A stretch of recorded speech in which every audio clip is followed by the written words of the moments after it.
प्रिय विद्यार्थियों, एजी गुरु चैनल में आपका स्वागत है। आज हम आपके लिए निर्गुण भक्ति धारा के प्रमुख कवि लेकर आए हैं। आइए इनको ध्यान से सुनिए। आज हम सभी निर्गुण भक्ति धारा के प्रमुख कवियों पर विचार करेंगे।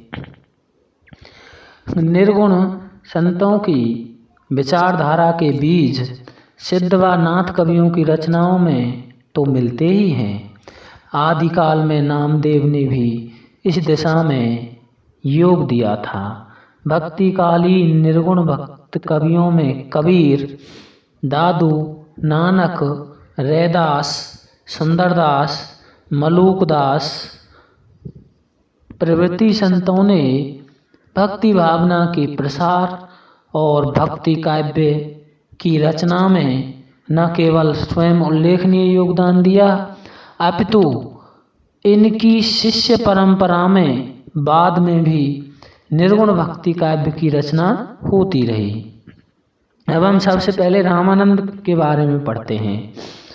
ये रामानंद अपने गुरु के सर्वाधिक यशस्वी साधक एवं प्रगतिशील विचारक थे।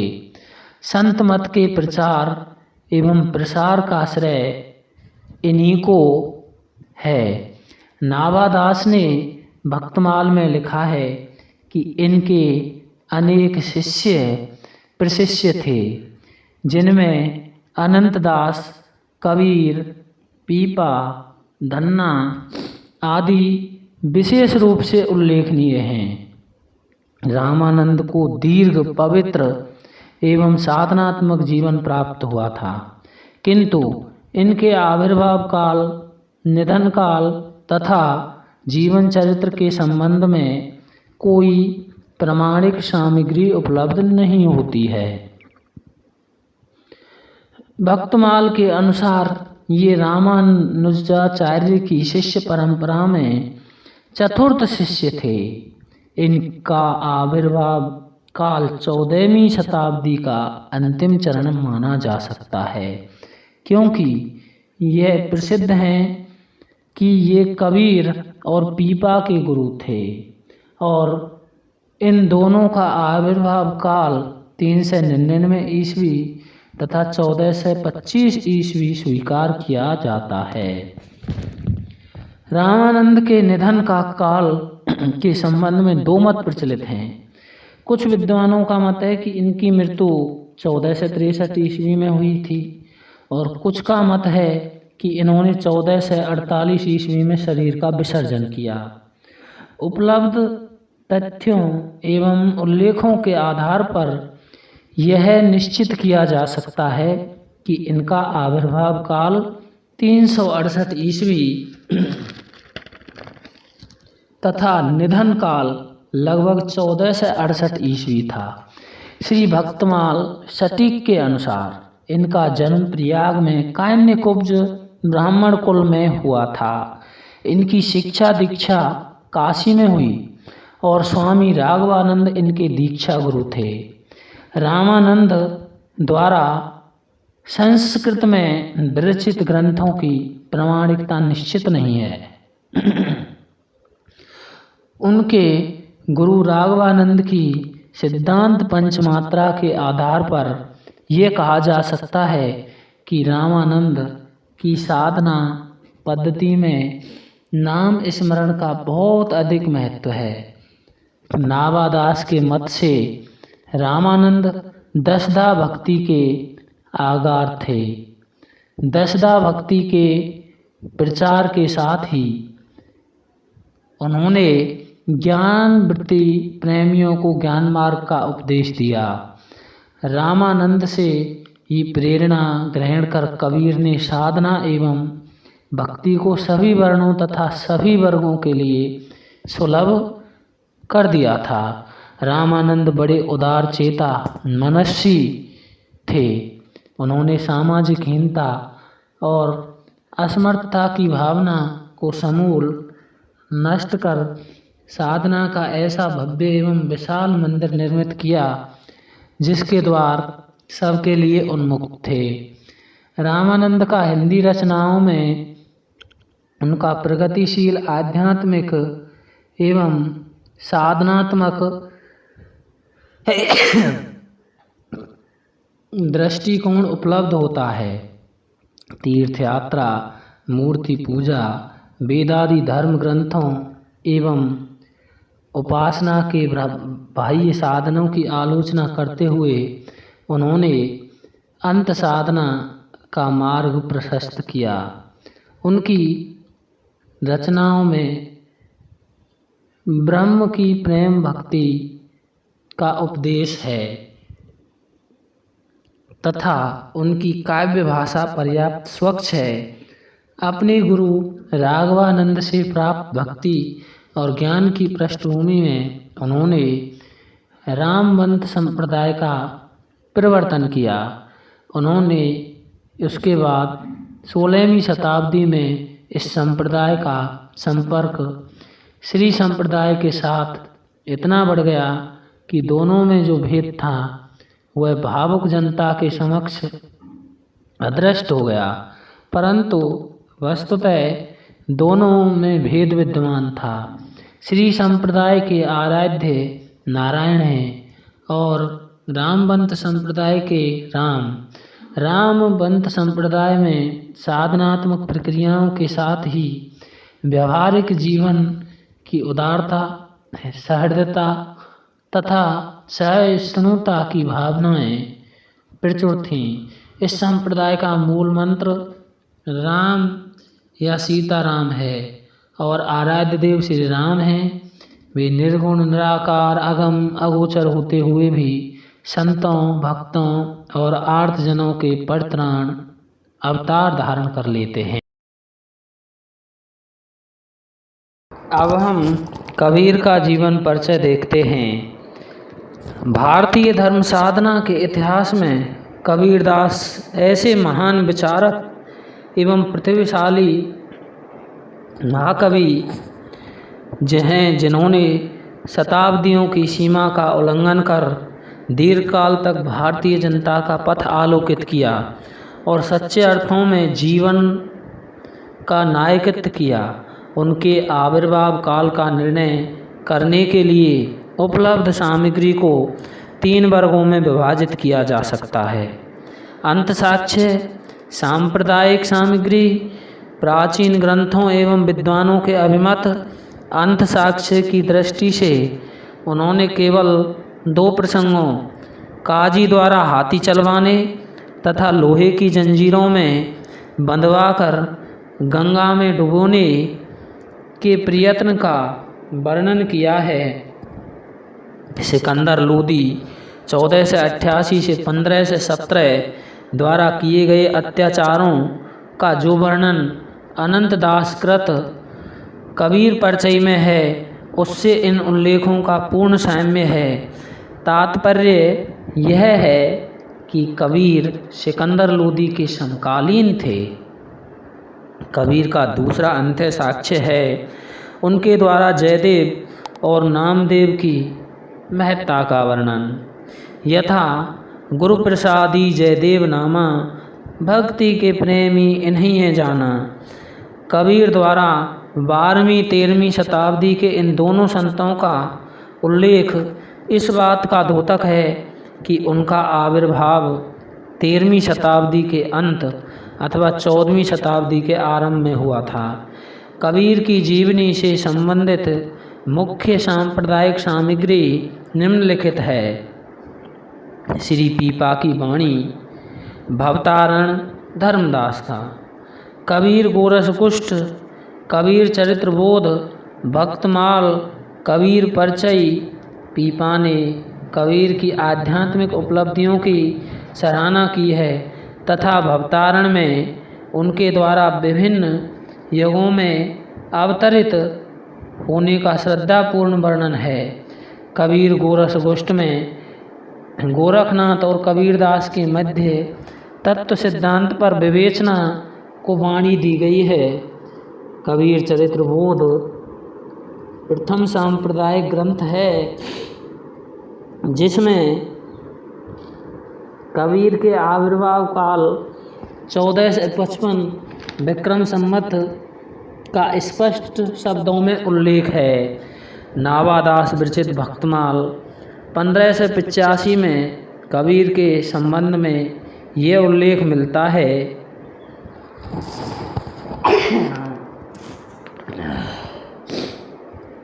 भक्ति विमुख जो धर्म ताय अधर्म कर गायो, जोग यज्ञ व्रत दान भजन बिन तुच्छ दिखायो, हिंदू तुरक प्रमाण रमैनी सब दी साखी, पक्षपात नहीं बचन सभी के हित की भाखी।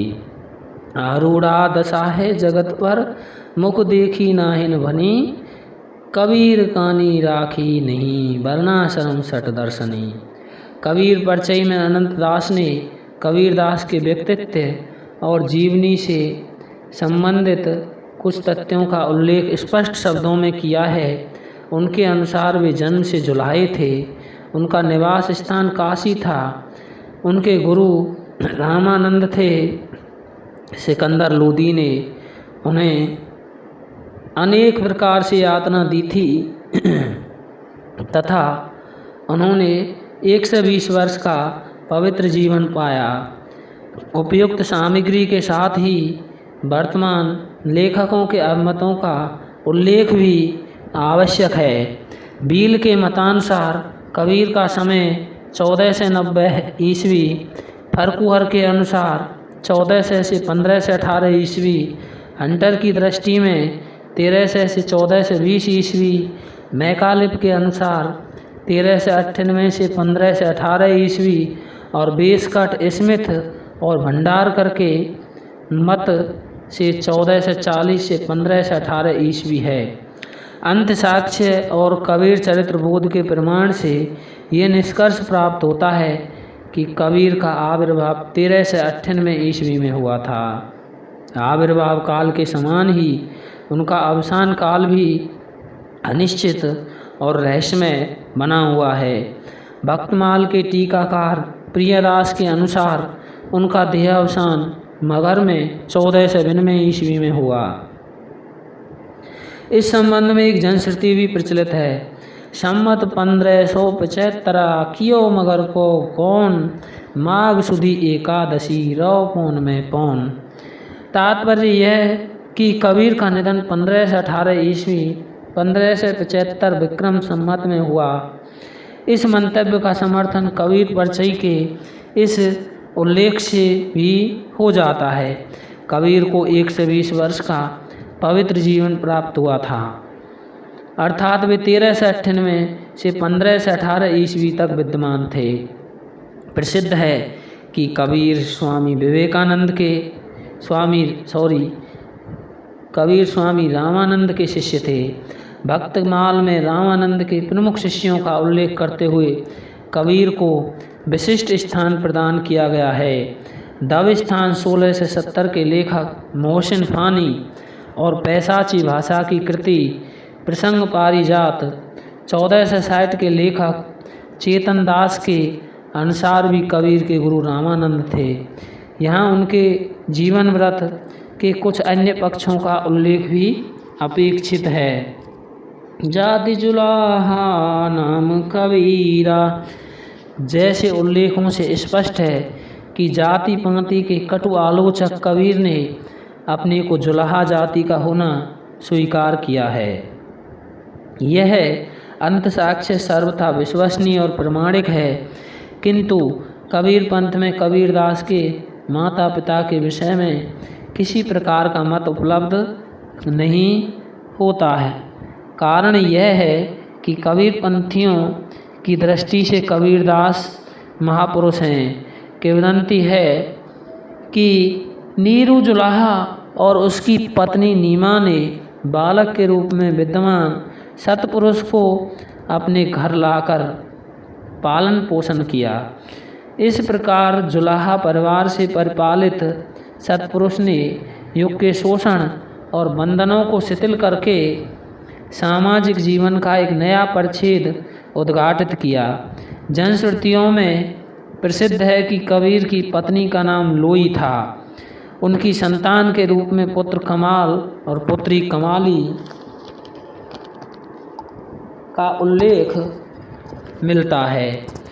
अक्षर ब्रह्म के परम साधक कबीरदास सामान्य अक्षर ज्ञान से रहित थे, अर्थात अनपढ़ थे। उन्होंने बड़े स्पष्ट शब्दों में कहा, मसी कागज छुओ नहीं, कलम गयो नहीं हाथ। अतः ये बात निर्विवाद है कि उन्होंने स्वतः किसी ग्रंथ को लिपिबद्ध नहीं किया। उनकी रचनाओं का अध्ययन करने से पूर्व ये भी जान लेना आवश्यक है कि उनकी एक एक रचना की कई कई प्रतियां उपलब्ध हैं और इन सभी में भाषा तथा शब्द चयन के स्वरूप में बड़ा वैभिन्न है। खोज रिपोर्टों, संदर्भ ग्रंथों, पुस्तकालयों के विवरणों आदि में उनके द्वारा विरचित 63 ग्रंथों का उल्लेख मिलता है। ये हैं अगाध मंगल, अनुराग सागर, अमर मूल, अक्षर खंड की रमैनी, अक्षर वेद की रमैनी, उग्र गीता, कबीर की वाणी, कबीर गोरख की गोष्ठी, कबीर की साखी, बीजक, ब्रह्म निरूपण, मोहम्मद बोध, रेखता, विचारमाला, विवेक सागर, शब्दावली, हंस मुक्तावली, ज्ञान सागर आदि। ये कृतियाँ कबीर की प्रतिभा की रश्मियाँ हैं, परंतु इनमें से कुछ की प्रामाणिकता उनके शीर्षक स्वतः संदिग्ध कर देते हैं। उदाहरणतः मोहम्मद बोध और कबीर गोरख की गोष्ठी को ले सकते हैं। कबीरदास ना तो गोरखनाथ के समकालीन थे, ना मोहम्मद साहब के समकालीन थे। फिर ये ग्रंथ कहाँ से साकार उठे?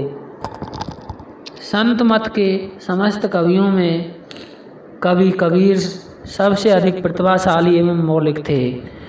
उन्होंने कविता लिखने की प्रतिज्ञा करके कहीं पर कुछ नहीं लिखा, ना उन्होंने पिंगल और अलंकारों का ज्ञान था, तथापि उनमें काव्यानुभूति इतनी प्रबल एवं उत्कृष्ट थी कि वे सरलता के साथ महाकवि कहलाने के अधिकारी हैं। सत्य यह है कि उनका कविता में छंद, अलंकार, शब्द शक्ति आदि गुण हैं और संदेश देने की प्रवृत्ति प्रधान है। इन संदेशों में आने वाली पीढ़ियों के लिए प्रेरणा, पथ प्रदर्शन तथा संवेदना की भावना सन्निहित है। अलंकारों से सुसज्जित ना होते हुए भी उनके संदेश काव्य में हैं। कबीर की भावना की अनुभूति से युक्त उत्कृष्ट रहस्यवादी जीवन का संवेदनशील संस्पर्श करने वाले और मर्यादा के रक्षक कवि हैं। उन्होंने स्वतः कहा है, तुम जिन जानो गीत है ये निज ब्रह्म विचार। पथ भ्रष्ट समाज को उचित मार्ग पर लाना ही उनका प्रधान लक्ष्य है। कवि के रूप में कबीर जीवन के अत्यंत निकट हैं। सहजता उनकी रचनाओं की सबसे बड़ी शोभा और कला की सबसे बड़ी विशेषता है। उनके काव्य का आधार स्वानुभूति या यथार्थ है। उन्होंने स्पष्ट रूप से कहा है, मैं कहता हूँ आँखें ने देखी, तू कहता कागद की लेखी। वे जन्म से विद्रोही प्रकृति से समाज सुधारक कारणों से प्रेरित होकर धर्म सुधारक, प्रगतिशील दार्शनिक और आवश्यकता अनुसार कवि थे। उनके व्यक्तित्व का पूरा प्रतिबिंब उनके साहित्य में विद्यमान है। कबीर का प्रतिपाद्य स्थूल रूप से 2 भागों में विभाजनीय है। इसमें से प्रथम रचनात्मक तथा द्वितीय आलोचनात्मक।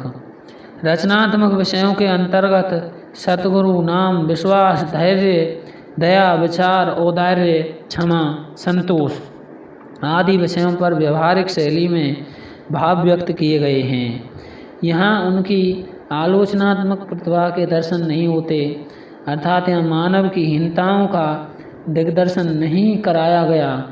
प्रतिपाद के दूसरे पक्ष में कबीर की आलोचनात्मक प्रतिभा प्रकट हुई है। यहाँ भी आलोचक, सुधारक, पथ प्रदर्शक और समन्वयकर्ता के रूप में दृष्टिगत होते हैं। इस पक्ष में उल्लेखनीय विषय है चेतावनी, भेष, कुसंग, माया, मन, कपट, कनक, कामिनी आदि। कबीर की अभिव्यंजना शैली बड़ी शक्तिशाली है। प्रतिपाद्य के एक एक अंग को लेकर इस निरक्षर कवि ने सैकड़ों साखियों की रचना की है और प्रत्येक साखी में अभिनवता है। उन्होंने ज्ञान, भक्ति, वैराग्य, योग, हठ योग आदि विषयों को बड़े सुबोध रूप में व्यक्त कर दिया है। उनकी अभिव्यंजना शक्ति उनके व्यक्तित्व के अनुरूप है। जिस प्रकार उनकी दृष्टि में तीक्ष्णता और तीव्रता थी, उसी प्रकार से उनकी अभिव्यंजक प्रतिभा भी प्रखर थी। उनके काव्य में बुद्धि तत्व की प्रधानता है, किंतु वह शुष्क या नीरस नहीं है। आत्मा, परमात्मा, जीव जगत आदि का विवेचन नीरस विषय है, परंतु कबीर ने इनके समाधान के लिए सरल भाषा, भावमयी अनुभूतियों तथा कल्पना आदि का सहारा लिया है। कबीर के काव्य में भावनात्मक तत्व की भी प्रचुरता है। यदि वे कोरे बुद्धिवादी होते तो उनकी रचनाओं में भावनात्मक पक्ष का अभाव होता, किंतु सत्य यह है कि भावात्मक स्थलों पर उनके काव्य में रसात्मकता भी है। एक ओर रहस्यवाद के भावात्मक पक्ष को उद्घाटित करने वाले पदों में श्रृंगार रस की निर्मल धारा है, तो दूसरी ओर सत्य की अनुभूति और ज्ञान की गंभीरता भी है। दुल्हन गावो मंगलाचार इस कोटि का पद है। सबकी आलोचना करने वाले कबीर इतना रसशक्ति होगा, ये आश्चर्य की बात प्रतीत होती है। उनकी कविता में कल्पना या कवित्व या प्रतिभा के दर्शन सर्वत्र होते हैं, किंतु व्यर्थ की कल्पनाओं के पीछे भटकना उनका लक्ष्य नहीं था। उनकी कल्पना शक्ति में व्यवहारिकता तथा कलात्मकता का सुंदर समन्वय है। उन्होंने भावों की अभिव्यक्ति के लिए जिन उपकरणों को स्वीकार किया है, वे सब अत्यंत स्वाभाविक एवं सहज हैं। सतगुरु के अंग, माया को अंग, चेतावनी को अंग आदि प्रसंगों में कवि की कल्पना शक्ति का वैभव दर्शनीय है। कल्पना के चुनाव में उन्होंने औचित्य पर भी ध्यान दिया है, जो उनकी मनोवैज्ञानिकता का परिचायक है। कबीर के काव्य में दाम्पत्य एवं वात्सल्य के द्योतक प्रतीकों का सुंदर प्रयोग हुआ है। उनकी रचनाओं में सांकेतिक प्रतीकों, पारिभाषिक प्रतीक, संख्यामूलक प्रतीक, रूपात्मक प्रतीक तथा प्रतीकात्मक उलटवासियों के सुंदर उदाहरण मिलते हैं। कबीर साहित्य प्रतीक योजना से भरा पड़ा है। रहस्यवाद से संबंध पदों में अकथनीय अनुभवों को व्यक्त करने के लिए उन्होंने पग पग पर प्रतीकों का सहारा लिया है। प्रभाव साम्य के कारण उनके प्रतीकों से तादृशी भावना जागृत होती है। इसमें संदेह नहीं कि कबीर की दूरदर्शिता, रसिकता, सहृदयता तथा संवेदनशीलता ने उनके काव्य में विभाव पक्ष को सुंदर और प्रभावशाली बना दिया है। फिर भी उनमें वह सतर्कता एवं सावधानी नहीं मिलती जो लिखित साहित्य के लिए अपेक्षित है। काव्य सौंदर्य की अभिवृद्धि के साधनों, छंद, अलंकार आदि के प्रति उनके मन में कोई पूर्व निष्ठा नहीं है। उनके रूपक तथा उपमाएं दैनिक जीवन से संबद्ध हैं। सत्य तो यह है कि काव्य रचना उनका साहित्य या लक्ष्य नहीं था। फिर भी अपने महान संदेशों की अभिव्यक्ति के लिए उन्हें काव्य को माध्यम बनाना पड़ा। इस प्रकार रहस्यवादी संत और धर्मगुरु होने के साथ साथ वे भावप्रवण कवि भी थे। अब हम निर्गुण भक्त कवि रैदास का वर्णन कर रहे हैं। ध्यान से सुनिए। मध्ययुगीन साधकों में रैदास अथवा रविदास का विशिष्ट स्थान है। निम्न वर्ग में समुत्पन्न होकर भी उत्तम जीवन शैली, उत्कृष्ट साधना पद्धति तथा उल्लेखनीय आचरण के कारण वे आज भी भारतीय धर्म साधना के इतिहास में सादर स्मरण किए जाते हैं। रैदास का जन्म काशी में हुआ था तथा काशी को ही उनका निवास स्थान माना गया है। कबीर की भांति उनके जीवन काल के विषय में भी बड़ा मतभेद है। रैदास की परिचय में जन्म काल का उल्लेख नहीं है।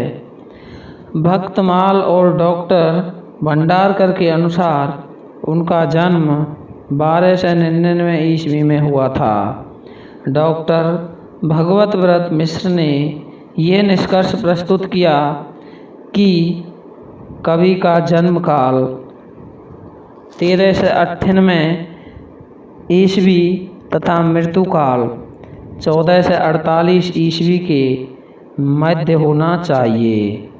यह भी प्रसिद्ध है कि वे मीराबाई 1498 से 1546 के गुरु थे।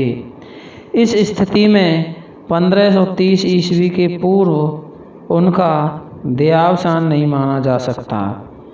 अस्तु इस संबंध में निश्चय पूर्वक कुछ भी नहीं कहा जा सकता। रैदास चमार दंपति से उत्पन्न हुए थे। इस विषय में अनेक अंत साक्ष्य उपलब्ध हैं। यथा ऐसी मेरी जाति विख्यात चमार, चरण शरण रैदास चमैया आदि अनंत दास द्वारा लिखित परिचय और प्रियादास के सटीक भक्तमाल के अनुसार रैदास को स्वामी रामानंद ने दीक्षा दी थी, किंतु रैदास की रचनाओं में कहीं भी रामानंद का उल्लेख न होने से इस विषय में शंका होती है। रैदास विवाहित थे। उनकी पत्नी का नाम लोना था। अपनी संत प्रवृत्ति के अनुरूप उन्होंने प्रयाग, मथुरा, वृंदावन, भरतपुर, जयपुर, पुष्कर, चित्तौड़ आदि स्थानों का भ्रमण किया था। प्रसिद्ध है कि सिकंदर लोदी के निमंत्रण पर वे दिल्ली भी गए थे। उनका मोक्ष स्थान काशी का गंगा घाट था। रैदास मूलतः संत थे। फलस्वरूप कबीर की भांति उनका बल भी कला पक्ष की अपेक्षा प्रतिपाद्य पर अधिक रहा है। अन्य ब्रह्म मार्गी कवियों की भांति उनके लिए भी निर्गुण ब्रह्म अनुभूति और जिज्ञासा का विषय है। कवि वे उनकी सत्ता और स्वरूप की अभिव्यक्ति में अपनी असमर्थता स्वीकार करते हैं, तो अन्यत्र उसे एक सुनिश्चित रूप देने के लिए उन्होंने ईश्वर के समस्त रूपों में ऐक्य और अभिन्नता के दर्शन भी किए हैं। मूर्ति पूजा, तीर्थ यात्रा आदि बाह्य विधानों का विरोध कर उन्होंने आभ्यंतरिक साधना पर बल दिया है। अपने भावों और विचारों की अभिव्यक्ति के लिए उन्होंने सरल व्यवहारिक ब्रज भाषा को अपनाया है, जिसमें अवधी, राजस्थानी, खड़ी बोली और उर्दू फारसी के शब्दों का भी मिश्रण है। उपमा तथा रूपक अलंकार कवि को विशेष प्रिय रहे हैं। उनकी काव्य शैली के परिचयार्थ निम्नलिखित उद्धरण द्रष्टव्य है। अब कैसे छूटे राम नाम रट लागी, प्रभु जी तुम चंदन हम पानी, जाकी अंग अंग वास समानी, प्रभु जी तुम घन वन हम मोरा, जैसे चितवत चंद चकोरा, प्रभु जी तुम दीपक हम बाती, जाकी ज्योत बरे दिन राती, प्रभु जी तुम मोती हम धागा, जैसे सोने मिलत सुहागा, प्रभु जी तुम स्वामी हम दासा, ऐसी भक्ति करे रे दासा। और इसी के साथ रैदास कवि का वर्णन समाप्त होता है। आइए अब हम अगला कवि नानक देव का वर्णन करेंगे। नानक देव नानक पंथ के प्रवर्तक गुरु नानक देव 1469 से 1538 इतिहास प्रसिद्ध व्यक्ति हैं। उनके द्वारा संस्थापित संप्रदाय ने उन्हीं के जीवन काल में एक व्यापक संगठन का रूप धारण कर लिया था। राजनीतिक परिस्थितियों के कारण उनका संप्रदाय और भी व्यापक और सुदृढ़ सुव्यवस्थित होता गया। नानक पंथ की स्थापना राजनीतिक परिस्थितियों के कारण हुई, किंतु उसका स्वरूप धार्मिक तत्वों के रंग में अनुरंजित है। नानक देव समन्वयशील और उदार प्रवृत्ति के व्यक्ति थे। उनमें अद्भुत संगठन शक्ति, क्षमाशीलता और दूरदर्शिता विद्यमान थी। उनका आविर्भाव लाहौर के निकटस्थ राई भाई की तलवंडी ग्राम में हुआ था। उनके पिता का नाम कालू चंद एवं माता का नाम तृप्ता था। उनका जन्म स्थान अब ननकाना साहब नाम से विख्यात है। बाल्यावस्था में उन्हें संस्कृत, फारसी, पंजाबी एवं हिंदी की शिक्षा प्राप्त हुई। वे आरंभ से ही आत्मचिंतन, ईश्वर भक्ति और संत सेवा की ओर उन्मुख रहे। कुछ समय तक उन्होंने गृहस्थी भी चलाई। उनके 2 पुत्र हुए, जिनके नाम थे श्रीचंद और लक्ष्मीचंद। पिता की भांति श्रीचंद भी विख्यात साधु हुए और उन्होंने उदासी संप्रदाय का प्रवर्तन किया। गुरु नानक भ्रमणशील साधु थे। उन्होंने सभी दिशाओं में यात्राएं की थीं। इस संदर्भ में सभी धर्मों और मतों के अनुसार अनुयायी संतों से उनकी भेंट होती रहती थी। फलस्वरूप समाज और धर्म के संबंध में उनकी विचारधारा अनुभूति तथा समन्वय पर आधारित है। धार्मिक रूढ़िवाद, जाति के संकीर्ण बंधनों तथा अनाचारों के प्रति उन्होंने सदैव विरोध कर स्वर उठाया है। उनके काव्य में निर्गुण ब्रह्म के प्रति उच्च कोटि की भक्ति भावना विद्यमान है, किंतु इसके साथ ही अन्य धार्मिक विचारधाराओं के लिए भी उनके मन में श्रद्धा थी। सत्य के प्रति आस्था के फलस्वरूप उनकी वाणी में स्पष्टता और उद्बोधन की प्रखरता मिलती है। कबीर की भांति उनके काव्य में भी शांत रस की निर्बाध धारा प्रवाहित होती है। यद्यपि कहीं कहीं करुण, अद्भुत आदि कुछ अन्य रसों के अनुकूल सामग्री भी प्राप्त होती है। नानक के अनुसार ईश्वर कृपा से तत्वदर्शन तो हो जाता है, किंतु उस अनुभव की अभिव्यक्ति सदैव नहीं हो पाती है। यथा जैसे आपे जाने आपे देई, आखैसी भी केई, जिसनो बख्शे सिपत सलाह, नानक पातशाही पातशाहू। नानक ने अनेक पदों की रचना की जो ग्रंथ साहिब में संकलित है। जपू जी नानक दर्शन का सार तत्व है। असादी बार, रही रास तथा सोहिल्ला उनकी प्रसिद्ध रचनाएं हैं। नानक देव की काव्य भाषा के 3 रूप हैं, हिंदी, फारसी, बहुल पंजाबी और पंजाबी। नसीहतनामा की भाषा में खड़ी बोली का रूप व्यक्त है। नानक का अधिकांश साहित्य पंजाबी में है, किंतु उन्होंने ब्रज भाषा की शब्दावली का प्रयोग भी किया है। उनकी भाषा में प्रभा और सहजता है। नानक वाणी में अलंकारों का सहज प्रयोग हुआ है। उपमा, रूपक, प्रतीक और अनुप्रास कवि के प्रिय अलंकार हैं।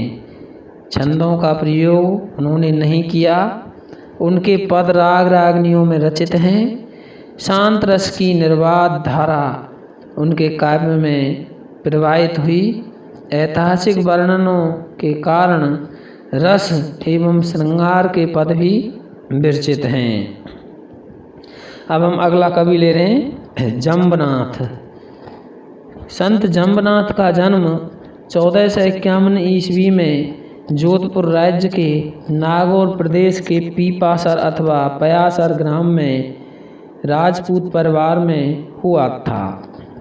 जनश्रुति है कि 34 वर्ष की अवस्था तक इन्होंने एक भी शब्द उच्चारित नहीं किया और चमत्कारिक कृत्यों के प्रदर्शन के कारण जनता ने इन्हें जम्ब जी कहना प्रारंभ कर दिया।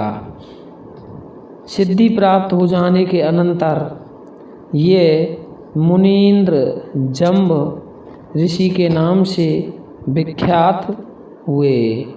इनकी दीक्षा, विवाह, परिवार व आजीविका आदि के विषय में कोई विशेष विवरण नहीं मिलता। किंवदंती है कि ये आजीवन ब्रह्मचारी रहे। ये भी प्रसिद्ध है कि किन्हीं बाबा गोरखनाथ ने इन्हें दीक्षा प्रदान की थी। स्वभाव से ये बड़े विनयशील एवं विनम्र थे। काव्य रचना में इनकी अच्छी गति थी, परंतु दुर्भाग्य से अभी तक इनकी कोई कृति नहीं मिली है। कतिपय संग्रहों में इनकी स्फुट रचनाएं संकलित हैं। अभिव्यंजना शैली के परिचयार्थ इनके 2 दोहे द्रष्टव्य हैं। गगन हमारा बाजा बाजे, मतर फल हाथी, संशय कावल गुरमुख तोड़ा, 5 पुरुष मेरे साथी। जगती जुगती हमारी छत्र सिंहासन, महाशक्ति में वास है। जम्बनाथ वह पुरुष विलक्षण, जिन मंदिर रचा आकाशे। जम्बनाथ ने अपने आदर्शों या मत के प्रचारार्थ विष्णुई संप्रदाय की स्थापना की। अपने जीवन में इन्होंने 4 प्रमुख शिष्यों को मान्यता प्रदान की, जिनके नाम हैं हाबली पाबजी, लोहा पागल, दत्तनाथ और मालदेव। नाम से ये शिष्य नाथपंथी प्रतीत होते हैं। संभव है विष्णुई संप्रदाय किसी अंश तक नाथ पंथ के आदर्शों से प्रभावित रहा हो। जम्बनाथ की उपलब्ध रचनाओं में भी अधिकतर देहभेद और योगाभ्यास जैसे विषय मिलते हैं, जिससे यह कहा जा सकता है कि ये नाथ पंथ से विशेष प्रभावित थे। इनकी रचनाओं में ओंकार जप, निरंजन की उपासना, अजपा जप, गगनमंडल, पंचपुरुष, सतगुरु महिमा, सोअयम जप, जरा मरण से मुक्ति, अन्यन भक्ति आदि के बारंबार उल्लेख हुआ है। अजपा जप और निरंजन की उपासना का इन्होंने विशेष रूप से उपदेश दिया है। प्रसिद्ध है कि जम्बनाथ ने 15 से 23 ईस्वी के लगभग तालबा बीकानेर में समाधि लेकर अपनी जीवन लीला समाप्त कर ली, किंतु इनके अनुयायी इस घटना को 1536 ईस्वी में तालासर गांव के निकट होना बतलाते हैं। इनका समाधि स्थल सम्राथल नाम से विख्यात है।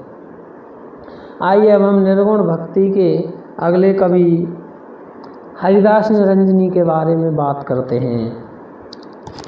संत हरिदास निरंजनी संप्रदाय के कवि थे, जिसका मूल स्रोत नाथ पंथ है। साधना क्षेत्र में इस संप्रदाय को नाथ पंथ एवं संत मत की मध्यवर्ती कड़ी कहा जा सकता है। यह एक प्राचीन धर्म संप्रदाय है, जिसका प्रभाव उड़ीसा प्रांत में किसी न किसी रूप में आज तक विद्यमान है। आचार्य क्षिति मोहन सेन ने अपने ग्रंथ मिडिवल मिस्टिज्म में ये प्रतिपादित किया है कि सर्वप्रथम इस मत का प्रचार उड़ीसा से ही प्रारंभ हुआ था। तदनंतर ये संप्रदाय अपने जनप्रिय और सच्चे आदर्शों के कारण पूर्व की ओर भी प्रसारित हुआ। इस संप्रदाय का इतिहास पूर्ण रूपेण ज्ञात नहीं।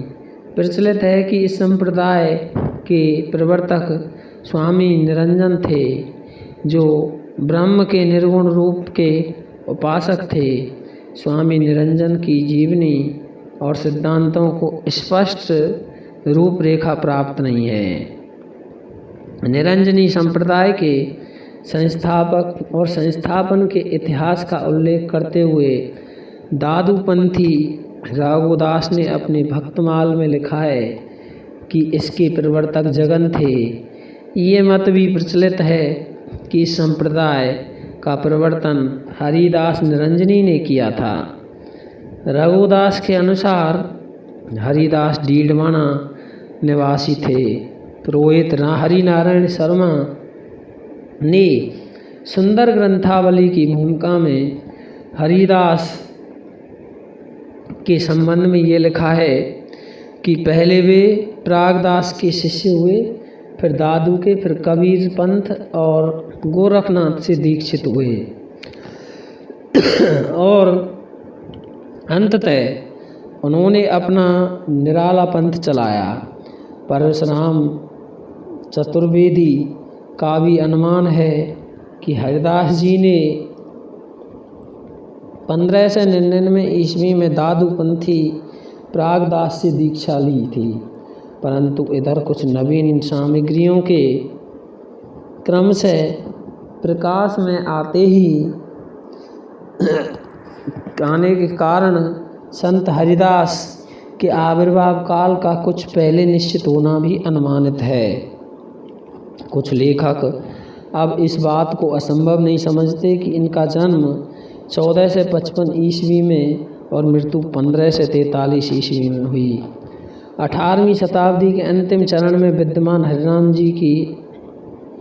हरिदास जी की परिचय में भी इसी मंतव्य का प्रतिपादन हुआ है। उनके अनुसार 1499 ईस्वी की बसंत पंचमी के दिन स्वयं हरि ने गुरु गोरखनाथ का रूप धारण करके इन्हें ब्रह्म ज्ञान की दीक्षा दी थी। हरिदास निरंजनी कदाचित 16वीं सदी के मध्य तक विद्यमान थे। कुछ लोग इस प्रश्न का समाधान इस प्रकार करना चाहते हैं कि एक ही जगह दो हरिदास मान लिए जाएं, किंतु प्रमाण अभाव में निश्चित रूप से कुछ नहीं कहा जा सकता। श्री हरिपुरुष की वाणी में उल्लेख है कि 45 वर्ष की अवस्था तक हरिदास जी ने गृहस्थ जीवन व्यतीत किया था। परिचय लेखक का ध्यान संभवतः इधर नहीं गया। हरिदास जी भ्रमणशील व्यक्ति थे। वे डंगू, डीडपुर, नागपुर, अजमेर, नाथवाड़ा, नेड़े, तोड़ा, अम्बेर, जयपुर, सिंदौरा आदि स्थानों का भ्रमण कर आए थे। श्री हरिपुरुष की वाणी में उनके शिष्यों का भी उल्लेख मिलता है। उनके शिष्यों में नारायण दास, हरिराम, रूपदास, शीतलदास, लक्ष्मण दास, गंगादास आदि का उल्लेख मिलता है। मारवाड़ में हरिदास के नाम पर कई मठ और गद्दियाँ हैं। इस संप्रदाय का प्रमुख मठ डीडवाना में है। हरिदास कृत अष्टपदी, योग ग्रंथ, ब्रह्म स्तुति, हंस प्रबोध ग्रंथ, निरपख मूल ग्रंथ, पूजा योग ग्रंथ, समाधि योग ग्रंथ, संग्राम योग ग्रंथ आदि में निपुण ब्रह्म के अलौकिक पर विशेष बल दिया गया है। उनके अनुसार ब्रह्मा कृपा से ही साधक को आनंद प्राप्ति होती है। माया और लौकिक बंधनों के प्रति उन्हें अरुचि है तथा मोक्ष लाभ ही उनका अभीष्ट है। गुणग्राही गोविंद गुण गावा, भज भज राम परम पद पावा। ब्रह्म विषयक अतीन्द्रिय अनुभूति में रसमग्न होकर उन्हें अन्य विषय निस्सार प्रतीत होते हैं। संतों को ईश्वर के समान पूज्य मानते हैं। हरिदास की भाषा सरल ब्रज भाषा है। अन्य संतों की भांति कला पक्ष के अलंकरण का आग्रह उनमें भी नहीं मिलता। अब हम निर्गुण भक्ति के अगले कवि सींगा को पढ़ते हैं।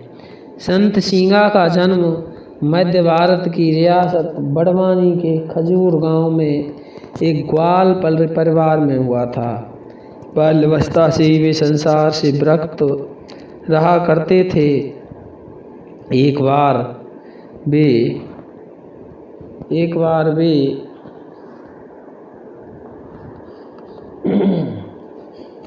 हरसूद से भामगढ़ मार्ग पर जा रहे थे। मार्ग में महाराज ब्रह्मगीर के शिष्य मनरंगीर ये भजन गा रहे थे। समझ ले और मना भाई, अंत न कोई अपना, यही माया के फंदे में तर आन बुलाना। इन पंक्तियों ने संसार की निस्सारता को उनके हृदय के प्रत्यक्ष रूप से अंकित कर दिया और उन्होंने मनरंगी को अपने आध्यात्मिक पथ प्रदर्शन स्वीकार कर लिया। पिपल्या के जंगलों में उन्होंने निर्गुण ब्रह्म की साधना की और अनहद नाथ संबंधी भजन लिखे। वे उच्च कोटि के विचारक थे। उनके अनुसार परम तत्व की खोज में मंदिर, मस्जिद और तीर्थों में जाने की आवश्यकता नहीं है। उसके दर्शन गंगा, यमुना आदि में स्नान करने से नहीं होते, वह तो हृदय में ही विद्यमान है। जल विच कमल, कमल विच कलियाँ, जय वासुदेव अविनाशी। घर में गंगा, घर में जमुना, नहीं द्वारिका काशी। घर वस्तु बाहर क्यों ढूंढे, बन बन फिरा उदासी।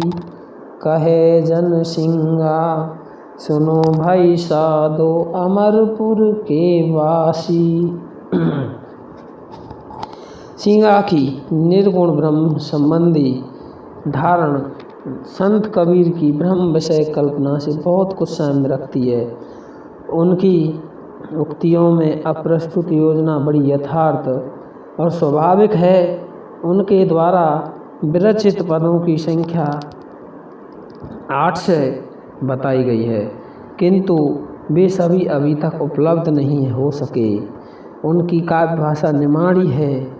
कहा जाता है कि उन्होंने 11 रचनाओं का निर्माण किया था, जिनके नाम क्रम से हैं सींगा जी का दृढ़ उपदेश, सींगा जी का आत्म ध्यान, सींगा जी का दोषबोध, सींगा जी का नारद नरद, सिंगा जी का शरद, सिंगा जी की वाणी, सिंगा जी की बाणावली, सिंगा जी की का सतवार, सिंगा जी की 15 तिथि, सिंगा जी की 12 मासी तथा सिंगा जी के भजन इसमें अंतिम के अंतर्गत उनके समाधि भजन एवं निर्गुण के भजन आते हैं, जिन्हें आज भी गाया जाता है।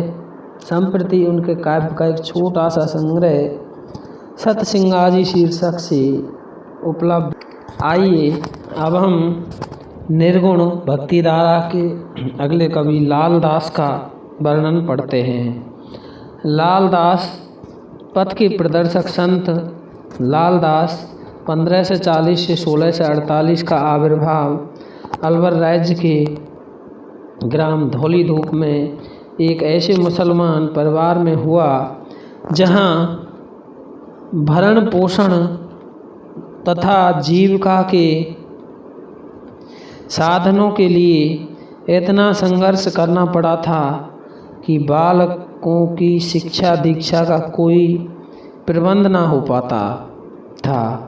भगवत भक्ति का अंकुर लाल दास के हृदय में बाल्यावस्था में ही अंकुरित हो गया था। वे साधुओं का सत्संग करते रहते और नाम जप में संलग्न रहते थे। वह और समय के साथ उनकी ख्याति दूर तक फैलने लगी। कुछ समय बाद वे अपने स्थान को त्याग कर रामगढ़ परगने में स्थित बादौनी में निवास करने लगे और जनता की सेवा में अनुरक्त हो गए। उत्तरोत्तर उनके शिष्यों की संख्या में वृद्धि होती गई। प्रचलित है कि अयोग्य शिष्यों के कारण उन्हें अनेक बार कष्ट भी झेलने पड़े।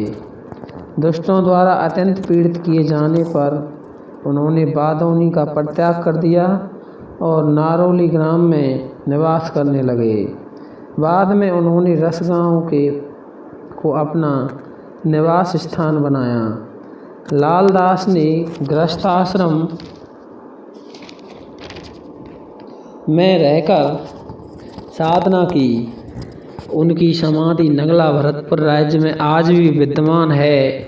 संत लाल दास सिद्ध महापुरुष थे। उनकी विचारधारा कबीर मत से प्रभावित है। वे अच्छे कवि तथा उपदेशक थे। उनकी रचनाएं लाल दास की चेतावनी में संकलित हैं, जिनसे उनकी सुष्ठु अभ्यंजना और गंभीर रहस्यानुभूति का ज्ञान होता है। सत्यानुभूति, अंतःकरण की शुद्धता और समदृष्टि पर उन्होंने बारंबार बल दिया है।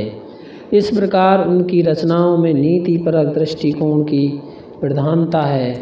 यथा लालजी भगत भीख ना मांगिए, मांगत आए शरम, घर घर टांडत दुख है, क्या बादशाह क्या हरम। लालजी साधु ऐसा चाहिए, धन कमा कर खाए, हृदय हर की चाकरी, पर घर कबू न जाए। लाल दास जन्म से मेव थे, परंतु उनकी जीवन शैली और रहन सहन हिंदुओं जैसा था। वे निरामिष भोजी थे। उनके पंथ में राम ही सर्वश्रेष्ठ शक्ति है, वही आराध्य है, वही ब्रह्म है। लाल पंथ की आचार संहिता बड़ी आकर्षक है। इस पंथ में विनम्र समस्त साधना का मूल है। लाल दास के पंथ का प्रचार और प्रसार बहुत ही सीमित है। अलवर की सीमाओं में ही इस पंथ का विकास हो पाया। इस पंथ के अनुयायी हिंदू मुसलमान दोनों ही हैं, परंतु उनमें मेवों की संख्या अधिक है। अगले संत दादू दयाल का वर्णन करते हैं। दादू पंथ के प्रवर्तक संत दादू दयाल धर्म सुधारक, समाज सुधारक और रहस्यवादी कवि थे। मध्यकालीन साधकों में उनका व्यक्तित्व बड़ा प्रभावशाली है। उनका जन्म अहमदाबाद में हुआ। किंतु उनके आविर्भाव काल के संबंध में मतभेद है। डॉक्टर बड़थावाल, आचार्य रामचंद्र शुक्ल और परशुराम चतुर्वेदी के अनुसार उनका जन्म 1544 ईस्वी में हुआ था, जबकि डॉक्टर राम कुमार वर्मा के अनुसार वे 1601 ईस्वी में आविर्भूत हुए थे। दादू की जाति के संबंध में भी अनेक मतभेद हैं। सुधाकर द्विवेदी के मत से वे धुनिया थे। क्षिति मोहन सेन ने अपने ग्रंथ में दादू में उल्लेख किया है कि वे एक ब्राह्मण के पालित पुत्र थे। डॉक्टर बड़थवाल ने भी उन्हें गुजराती ब्राह्मण कहा। इन सब मतों के अनंतर दादू के शिष्य रज्जव का ये मत भी विचारणीय है कि धुनि गृभे उत्पन्नो दादू योगेंद्र महामुनि। स्पष्ट है कि दादू धुनिया परिवार में समुत्पन्न हुए थे और जाति के मुसलमान थे। दादू के गुरु वृद्ध भगवान ने जनगोपाल ने जन्म लीला पर्ची में इस मत का समर्थन किया है। दादू पंथ में प्रचलित है कि वे विवाहित थे और गरीब दास तथा मिसकनी दास नामक उनके 2 पुत्र थे। पर्ची के अनुसार दादू का महाप्रस्थान 1603 में हुआ।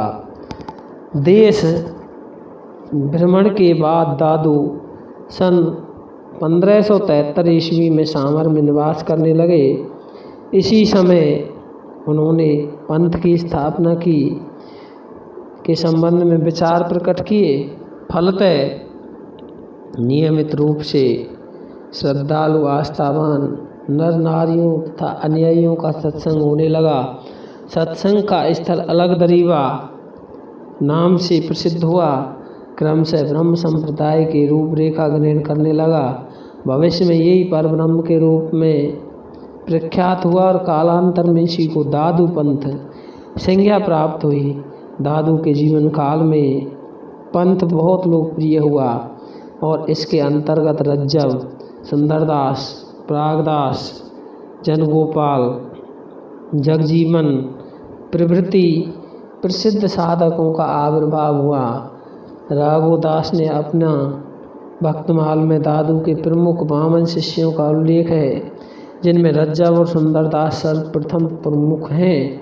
दादू के महाप्रयाण के अनंतर क्रम से उनके ज्येष्ठ पुत्र गरीबदास और कनिष्ठ पुत्र मिसकनी दास उत्तराधिकारी हुए। प्राय 100 वर्ष तक संप्रदाय सुचारू रूप से चलता रहा, किंतु दादू पंथ के लिए स्तंभ स्वरूप रज्जव, सुंदरदास, प्रागदास आदि प्रधान अनुयायियों का निधन होने पर धीरे धीरे क्षेत्रीय गद्दियों पर अपरिपक्व साधकों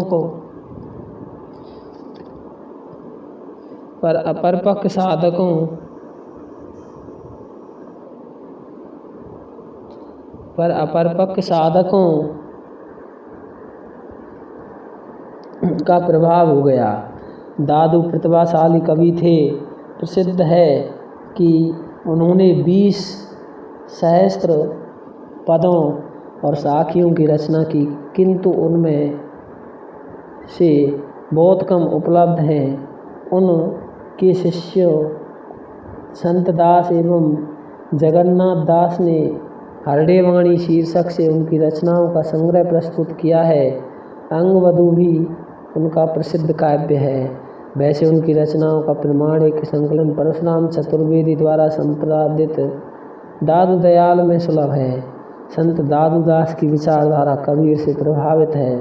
निर्गुण भक्त कवि होने पर भी उन्होंने ईश्वर के सगुण स्वरूप को मान्यता दी। इसी प्रकार भक्ति को उन्होंने सहज भाव से अंगीकार किया है। किसी मतवाद की उलझन में वे नहीं पड़े। उनकी काव्य भाषा ब्रज भाषा है, जिसमें राजस्थानी और खड़ी बोली के शब्दों का मिश्रण मिलता है। उनकी भाषा कबीर की अपेक्षा सरल और बोधगम्य है। उनकी वाणी में ओज तथा गांभीर्य दोनों के दर्शन होते हैं। कुछ साखियाँ द्रष्टव्य है। दादू पद जोड़े क्या पाइए, सासी कहे का होइए। सती श्रोमणी साइयाँ तत न चीना सोइए, पोथी आपना पेंद करी, हरि जस माय क्लेश। पंडित अपना प्राण करे, दादू कथो अलेस। असत मिलई अंतर पड़ई, भाव भगत रस जाए। संत मिलई सुख उपजई, आनंद अंग नवाए।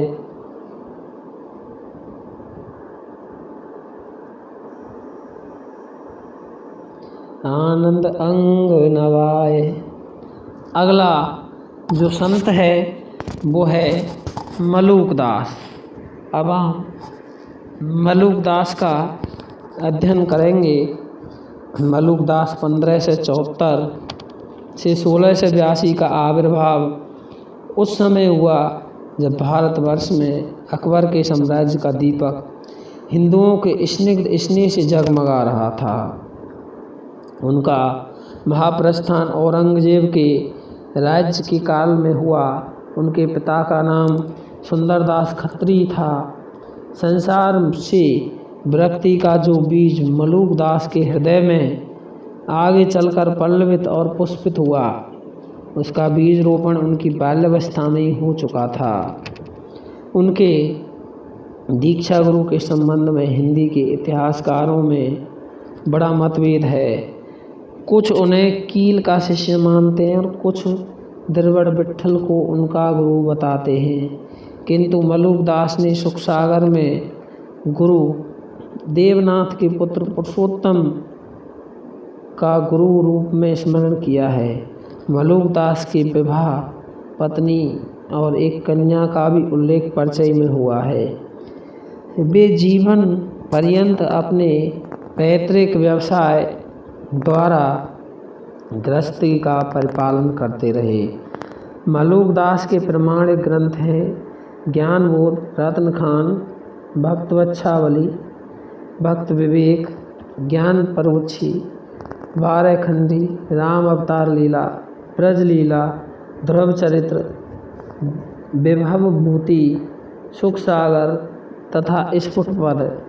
इन ग्रंथों का विषय अनुसार विभाजन 4 प्रकार से हो सकता है। ज्ञानबोध,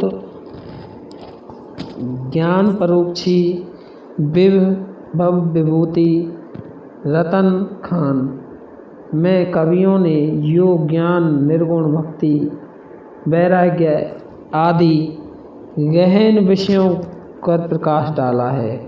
द्वितीय वर्ग की रचनाएं वे हैं जिनमें कवि ने कथानकों के आधार पर दार्शनिक विचारों की अभिव्यक्ति की है। भक्ति, विवेक और सुखसागर इसी प्रकार की रचनाएं हैं। तृतीय वर्ग की रचनाओं में अवतारों और चरित्र का वर्णन है। राम अवतार लीला, ब्रज लीला तथा ध्रुव चरित्र ऐसी कृतियाँ हैं। चतुर्थ श्रेणी में भक्तवच्छावली, 12 खड़ी, स्फुटपद एवं शब्द शीर्षक स्फुट रचनाएं आती हैं, जिनमें कवि की उपदेशात्मक प्रवृत्ति झलकती है। मलूकदास की रचनाओं में ज्ञानबोध सबसे महत्वपूर्ण है। इसमें निर्गुण ब्रह्म की अंत साधना, भक्ति, ज्ञान, वैराग्य, निर्वृत्ति, प्रवृत्ति आदि 5 खंडों का वर्णन है। रतन खान के 10 परिच्छेदों में वैराग्य, नश्वरता, निष्काम जीवन, मनन, मुक्ति का स्वरूप वर्णित है। भक्ति विवेक में काशी नृप की कथा, पंडित तथा नागकन्या की कथा, नृप तथा बढ़ई की कथा, सिंह तथा श्रृगाल की कथा आदि के माध्यम से ब्रह्मोपासना, माया के त्याग, इंद्रियों के शमन तथा मन के दमन में ही जीवन की सार्थकता मानी गई है। राम अवतार लीला, ब्रज लीला और ध्रुव लीला की रचना उस समय हुई जब मलूकदास सगुण ब्रह्म की आराधना में तत्पर थे। आइए आगे हम मलुकदास ने अवधी और ब्रज भाषा में काव्य रचना की। ज्ञान बोध रतन खान, ज्ञान परोक्षी आदि की रचना अवधी भाषा में हुई है तथा कृष्ण चरित्र से संबंधित ग्रंथों की भाषा ब्रज भाषा है। कवि ने संस्कृत, फारसी और अन्य बोलियों के शब्दों का भी प्रयोग किया है। उनकी विचारधारा और शैली के परिचय के लिए निम्नलिखित उदाहरण देखिए। कहत मलूक जो बिन सर खेवे, सो ये रूप बखाने, या नैया के अजब कथा कोई बिरला के बट जाने। कहत मलूका निर्गुण के गुण कोई बड़भागी गावे, क्या ग्रही ओ क्या बैरागी जी हर दे पावे। अब हम अगले संत का वर्णन कर रहे हैं जिसका नाम है बाबा लाल। बाबा लाल के बाद में आइए हम पहले बाबा लाल का वर्णन पूरा कर देते हैं। बाबा लाल नामक 4 साधकों का आविर्भाव पंजाब प्रांत में हुआ। इनमें से पिंडदान, दादान खां के निवासी थे।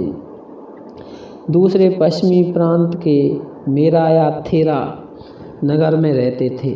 तीसरे संत बाबा लाल का मठ गुरुदासपुर में स्थित है और चौथे संत कवि बाबा लाल शहजादा दारा सिखों के संपर्क में आए थे और उन दोनों में धार्मिक संलाप हुआ।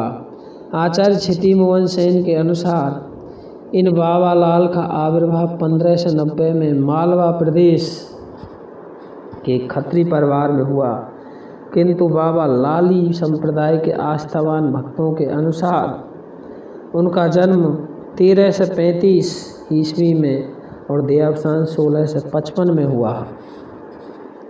उनके पिता का नाम भोलेनाथ और माता का नाम कृष्णा देवी था।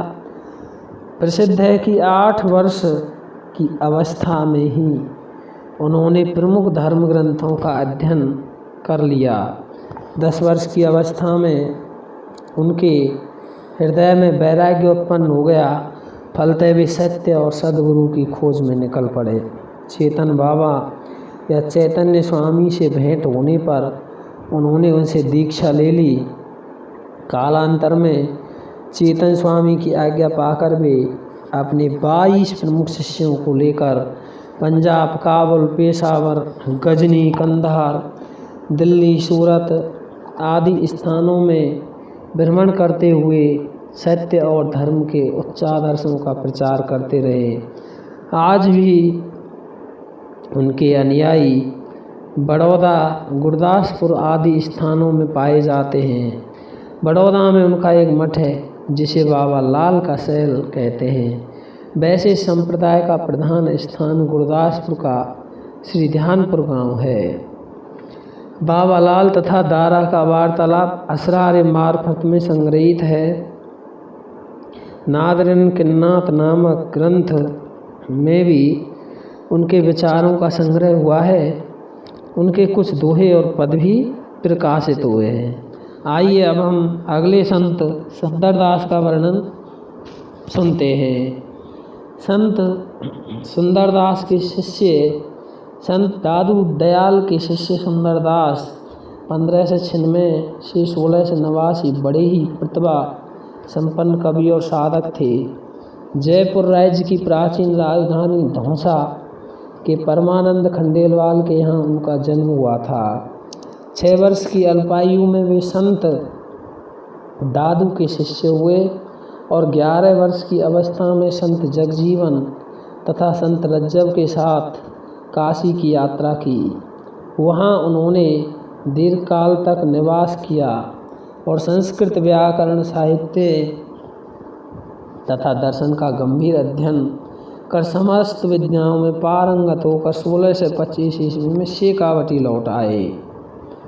तदंतर फतेहपुर में किसी गुफा में निवास कर 12 वर्ष तक उन्होंने योग साधना की। देशाटन उन्हें बहुत प्रिय था। भ्रमण करते हुए वे दादू के सिद्धांतों का प्रचार करते और साथ ही साथ काव्य रचना करते। रज्जव से उनका विशेष स्नेह था। सुंदरदास ने 42 ग्रंथों की रचना की थी, जिनमें ज्ञान समुद्र और सुंदर विलास अधिक प्रसिद्ध हैं। पुरोहित हरिनारायण शर्मा द्वारा संपादित सुंदर ग्रंथावली उनकी सभी रचनाओं का प्रामाणिक संकलन है। उनकी रचनाओं में भक्ति, योग, साधना, नीति प्रधान स्थान है। श्रृंगार रस की रचनाओं में के कट्टर विरोधी थे केशव की रसिक प्रिया, नंददास की रसमंजरी और सुंदर कबीराय कृत सुंदर श्रृंगार की निंदा में उनका ये छंद देखिए। रसिक प्रिया रसमंजरी और श्रृंगारी जान, चतुराई कर बहुत विधि वैसी बनाई आन।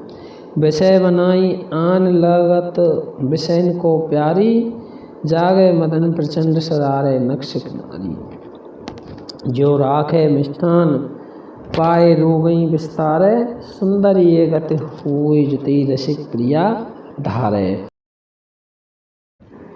अन्य संत कवियों में संत रज्जव, संत सतना और संत वीरभान आदि प्रमुख हैं। और इसी के साथ ये निर्गुण भक्ति कामना का वीडियो समाप्त होता है।